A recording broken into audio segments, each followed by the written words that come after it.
мъдрост. Прави с благоговение да изслушаме Святото Евангелие. Мир на всички.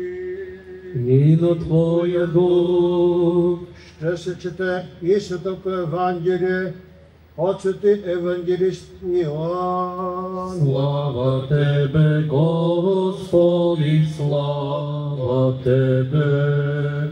Да внимаваме.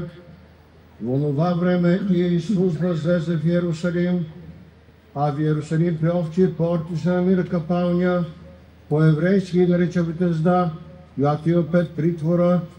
В тях лежеше голямо множество болни, слепи, хроми и съхнали, които чакаха да се раздвижи водата, защото ангел Господен от време на време сиеше в капалнята и раздвижваше водата, и който превлизаше, след раздвижване на водата оздравяваше от каквато болест да бе нале.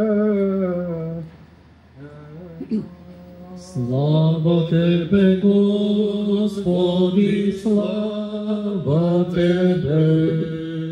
С мир на Господа да се помоли. Господи, помилуй. Спаси, Господи, благочестивия и христолюбив български народ и го запази по Твоята закрила в мир. Достояние Твое обеди православному българскому народу, на съпротивния даруй.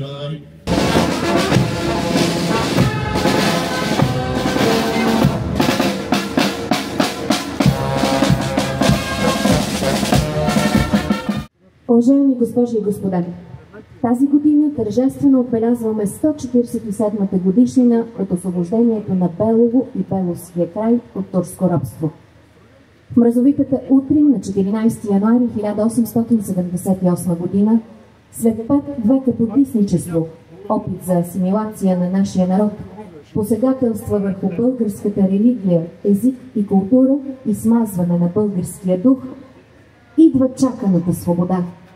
Свобода, за която са жертвани хиляди животи, платена с кръвта на революционери и хора, отказали да се преклонят пред поробителите. Дошла с победите на руската армия, руско-турската освободителна война. Вече 147 години светостта на датата 14 януари се пази в паметта на беловци в историята на община Белово. Тя се отбелязва като празник на града. И днес отново всички ние сме тук, пред паметника на нашите освободители, за да изразим своята почит и признателност към тези, платили така желаната свобода с живота си. В тържествената проверка Заря ще участват военнослужащи от Националната гвардейска част. Проверката ще се командва от подполковник Радослав Митрев, командир на първи гвардейски батальон в Националната гвардейска част, и ще бъде приета от командира на Националната гвардейска част, полковник Кънчо Иванов. Роти! Равнис! Роти! За знамената! Мирно! За среща отляво! Запо! Чест!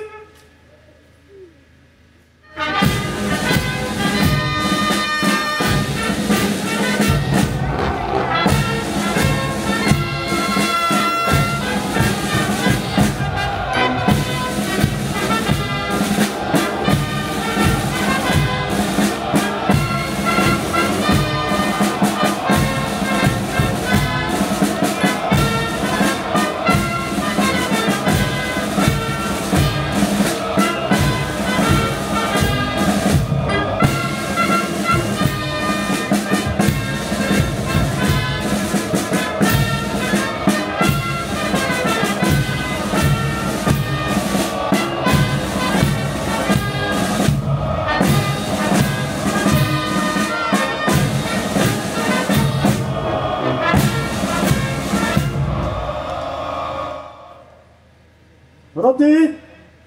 Прино! Зе! Свободно! В тържествената проверка Заря участват знамената светини, символ на най-възвишените традиции и добродетели на българското воинство, напомнящи за героичния подвиг на българската армия. Щандарт на първи конен полк, връчен от княз Александър I Батенберг на 30 август 1881 година и участвал във всички войни за освобождението и обединението на България. Знаме на 30 пехотен Шейновски полк. Полкът е формиран през 1900 година в състав от 4 пехотни и 1 погранична рота. Участва в Балканските войни, Първата и Втората световна война. Знаме на 23 пехотен Шипчевски полк, връчен от княз Александър I Батенберг през 1881 година. То се развява в победните боеве при Одринската крепост. По време на Втората световна война знамето извървява дългия път на бойните действия на полка до австрийските Алпи. Знамето на 15-ти пехотен Ломски полк е връчено през 1889 година. Участва в Балканските войни, в Първата и Втората световни войни. През 1918 полкът е заложник на съглашенските войски и според Солунската конвенция трябва да предаде знамето си. Командирът на полка обаче спасява светинята, като я носи увита около тялото си. Знаме на 13-ти пехотен Рилски полк, връчено от княз Фердинанд I през 1890 година. Знамето участва във всички войни за освобождение и обединение на България. Знаме на 6-ти пехотен Търновски полк, връчено на 30 август 1881 година. Знамето участва в Сръбско-българската война, двете Балкански войни, Първата световна война и в заключителния етап на Втората световна война в състава на Първа пехотна Софийска дивизия при Стражин, Стрецин, река Пчиня, Скопие. Знаме на 25-ти Драгомански полк. То е връчено на 6 май 1937 година. Предвождан от знамето, полкът защитава националната кауза през Втората световна война. Знаме на 24-ти пехотен Черноморски полк. Формиран е в град Бургас през 1889 година от 3-та и 4-та дружини на 11-ти пехотен Сливенски полк. В Първата Балканска война полкът воюва при Лозенград, Бонар-Хисар, Чаталджа и при атаката на Одринската крепост. Участва в Първата световна война и в заключителния етап на Втората световна война в Европа. От освобождението до днес българската армия няма пленено знаме.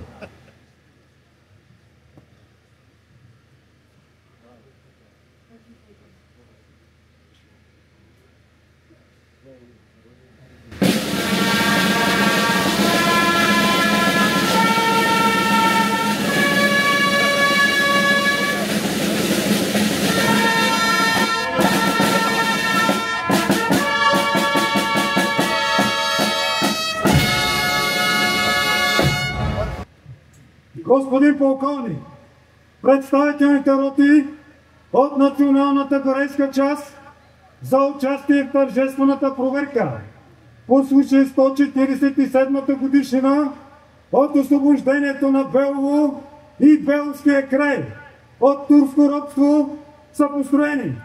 Командващ тържествената проверка подполковник Митрев.